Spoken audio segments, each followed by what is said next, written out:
The Hunger Games. Like The Hunger Games, like the first one. I don't think I've ever been to a re-release, so this should be interesting.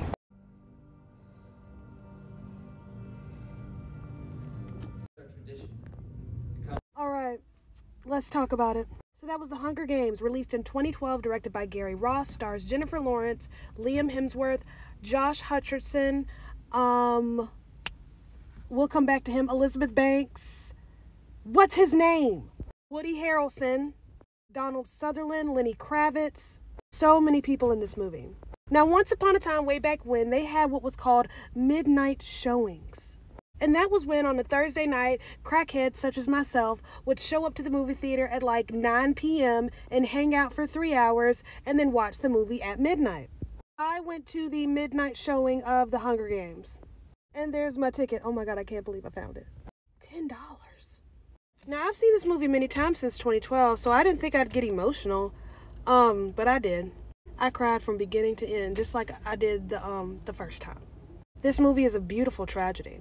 Here's the thing about adaptations. Books have the freedom to be as descriptive as they want, to use all these different words to set a scene. You don't have that luxury in film, so you got to figure out a way to bring those words to life without saying anything.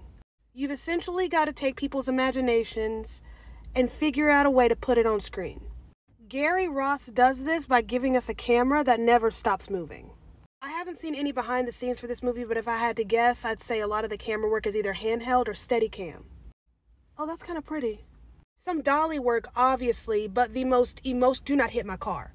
Obviously, there's some dolly work here, like when they're in the cornucopia and they're all running to and from and in the woods. Clearly, that's dolly work. But some of the more emotional scenes here, definitely somebody either had the camera in their hands or on their chest. The camera work for Rue's death is just absolutely brilliant.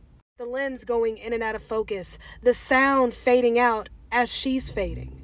Now, the prequel comes out next month, and it's all so very timely because this entire series is about children unaliving children, the destruction, disposal, and manipulation of innocence, children being robbed of their adolescence for adult entertainment. It's like someone told 2023 to look in the mirror. So this is 2012, right? And Jennifer Lawrence was walking a very weird line. She's brand new, fresh on the scene, making a name for herself, but she's already been nominated for an Oscar at this point. Her casting was slightly controversial at the time, but she's perfect in this. My favorite part when I saw this movie was at the very end, we all sat for the credits and we all cheered when we saw Charlotte, North Carolina show up. Parts of this were filmed in Charlotte, the Appalachian Mountains, so home. God, I love this movie.